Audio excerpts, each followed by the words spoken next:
This that you're looking at is the Polestar 2 and you are watching me on Social Kandura Drives. My name is Gaurav. This video is going to be a detailed review of the Polestar 2. We're going to look at the exterior features, we're going to look at the interior features, we're going to look at some of the design aspects that Polestar has put into it, and we're also going to take it out and drive it and see everything that you have to experience if you were to buy a car like this. Let's get started.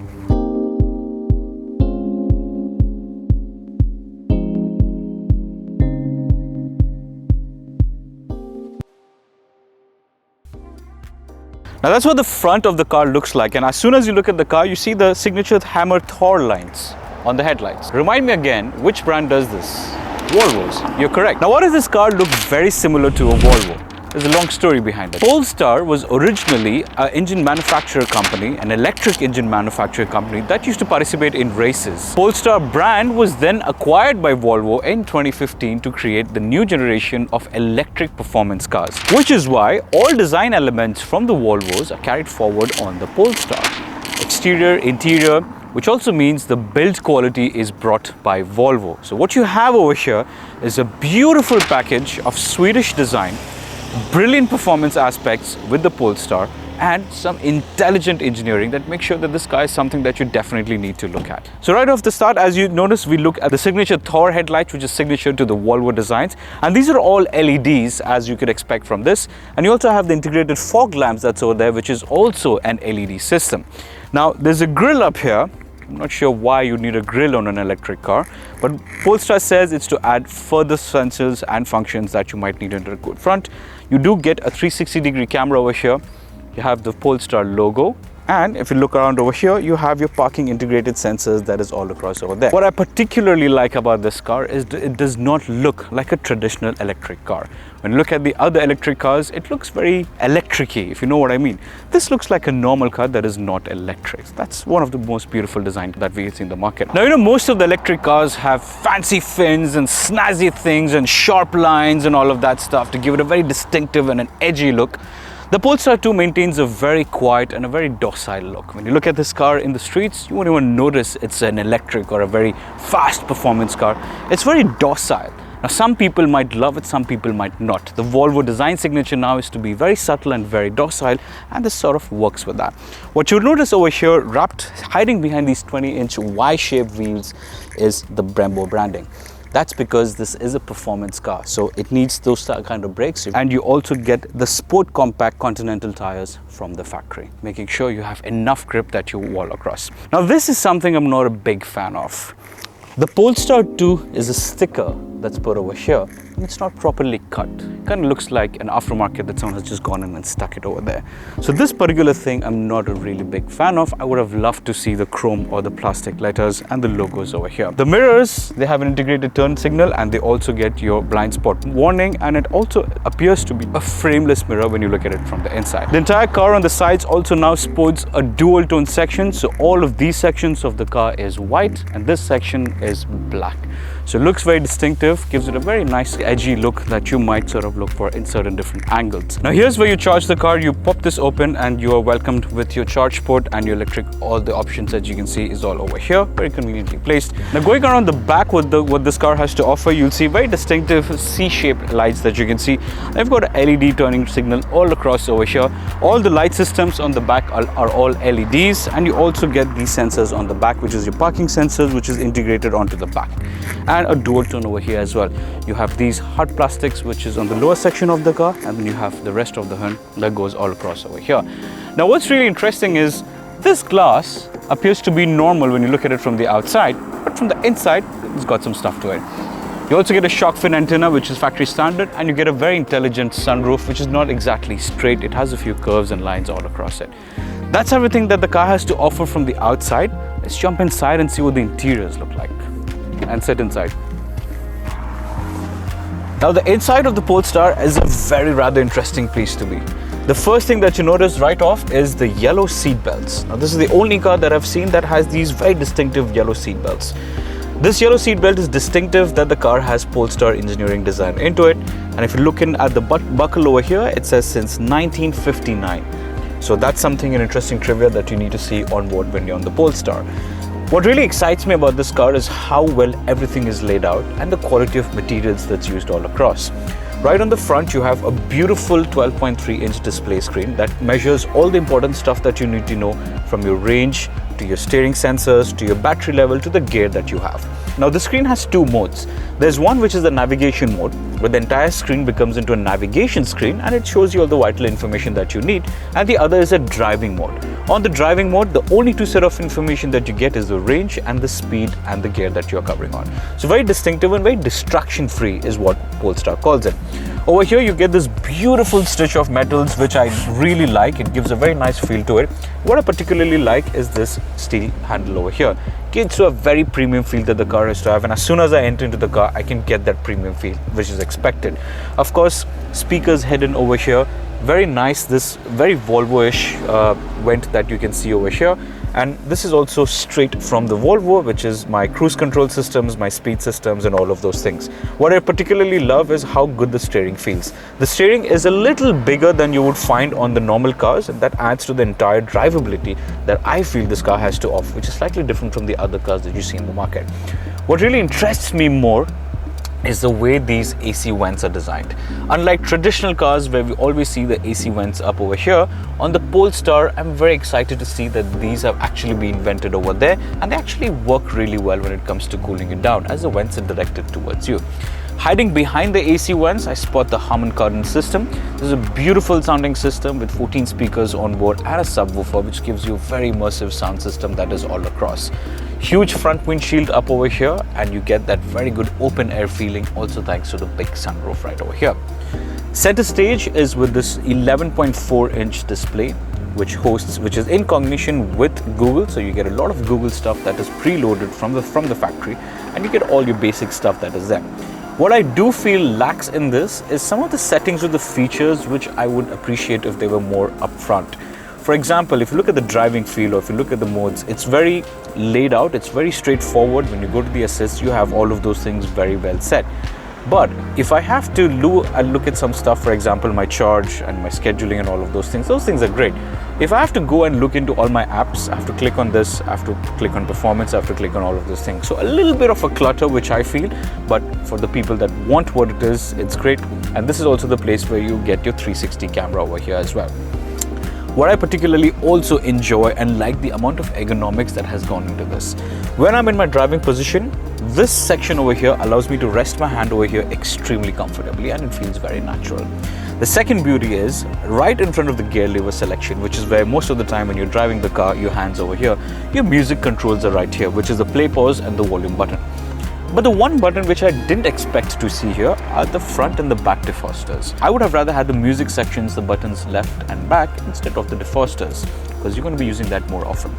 Now hidden below the screen I find the wireless chargers, and of course you get the USB Type-C and Type-B chargers which are hidden over here. You can connect your cable to it and everything comes across over here. Keep in mind the piano black sections that you see over here is going to get a lot of scratches, and I've already seen what it looks like on this demo car over here. Talking about the seats and the ergonomics that this car has to offer. The one that we are testing is the Napa Leather Edition. With the Napa Leather Edition, we also get the wooden stitches over here and the section over here. Overall, the build quality is extremely good, and you can see very soft use of materials all across. You won't find any hard plastic in and around the cabin, and that just goes to show how well the build quality is. The seats are heated and ventilated, so you can get hot or cold depending on what your preference is.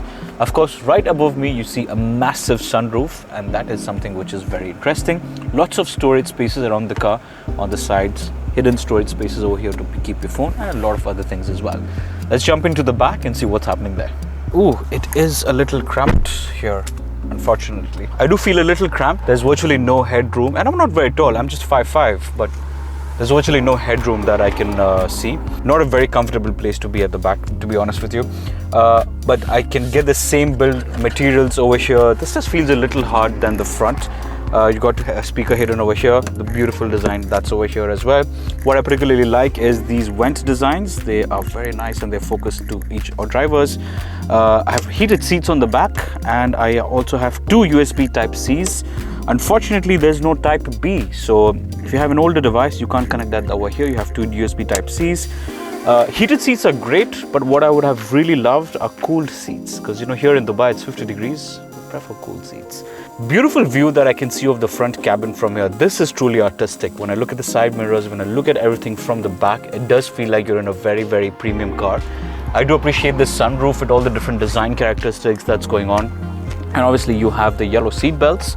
Let me drop this down for you, and this is your center armrest to keep your drinks and just to enjoy that as well. What I do feel while sitting in the car is the under thigh support could be a little better, and the bench is a little upright. I usually have a habit of sitting a little tilted. The bench is a little upright. I would have loved it if it's a little more back. Those are the couple of things that I like on the back. Of course, you've got your standard holder over here, and then you have the sides back all across. Safety is of prime and epitome importance, which is why you get a host of airbags, even for the rear passengers, including the curtain airbags that go over here as well. Apart from that, from the back, it's comfortable for short drives, but I wouldn't want to be sitting in the back for a 3-hour drive. So that's the interior space that you have to offer on the back. Let's go ahead and see what the boot space looks like. And you do get a frunk on the car because this is an electric car, so you don't have an engine. You do get a frunk as well. Now, there are 3 ways how you can operate the boot. The one is the traditional way that you can operate it from the inside. The second, as you can notice, there's not a single button over here to open the trunk. That button is actually hidden over here right above the number plate. So you can pop that and the trunk opens up. Classic Swedish design, extremely clean, nothing that's popping out. But what's also interesting is you can also approach the car with the key in your right pocket. You can swing your leg around in the sensors and the trunk is going to open. It kind of works sometimes, but sometimes it doesn't. So I'm going to see what it does. So this is the key. I've got this in my pocket. Let's see what it does.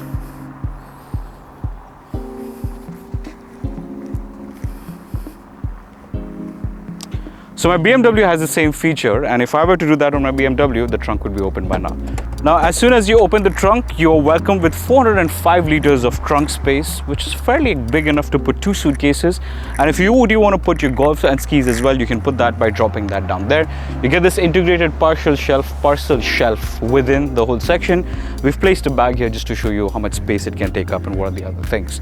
If you come closer, I'll show you what actually is hiding underneath. So once you remove this bag over here, you have 2 tethering points on both the sides that you can harness things down, and you actually have another section that you can open in case you want to split the trunk in 2 pieces. You can have something over here, and this opens up, and this whole section can open up to reveal more storage spaces right underneath over here as well. It does not come with a spare wheel, so if you do ever get stuck with a flat tire, you need to call roadside assistance. Now, one more thing is, if you do ever want to remove this partial shelf, there is no place to keep it. So if you remove it, you don't have a place to keep it, so you got to keep it somewhere else. So that's something to keep in mind. And obviously, as with every parcel shelf, what's wrong with me? Parcel shelves. As with every parcel shelves, once the trunk opens, if you have any documents or something that's over here, it's going to go flying right into there. Something to keep in mind for. Now let's go and look at the frunk, because like I said, this is an electric car and you do get a frunk as well. The frunk opens a traditional hood that you would on a normal car. Let's go ahead and open it. Now, another caveat on any of the Volvo cars or any Polestar cars, the hood opening mechanism is not on the center. It's actually on the right-hand side. That's something to remember every time you're opening a Volvo or a Polestar car. So there you have it. That is what the front looks like. And quite honestly, I would have expected more space over here, but that isn't the case. You just got space over here to keep your chargers, your jack stand. Now here's something that I don't understand. Why is there a jack stand in the car when you don't have a spare tire? There's a jack stand, no spare tire, but here's where you can keep all your chargers and everything else, and here's where you can fill your windshield washer fluid. Now I don't have a lot of interesting things to show you under the hood, but there is one thing. At the end of the day, this is a Polestar, so there's a lot of stuff that's integrated onto this. Harman Kardon has come up with a patented sound technology that is built specifically for this car over here. If you look over here, it says air woofer technology. Now what this does is, instead of using traditional subwoofers, you actually have a subwoofer mechanism that's integrated above the rear axles, and it works based on the airflow. The air suction point is from here, and it delegates the amount of air that you need to create a very beautiful sounding, low tone, clean bass, while also making sure that not a lot of sound goes outside the car, giving you a perfect entertainment and sophistication that all Swedish car designs are all about. That's about it for the hood. Let's close that down now. All said and done, how does this car actually drive?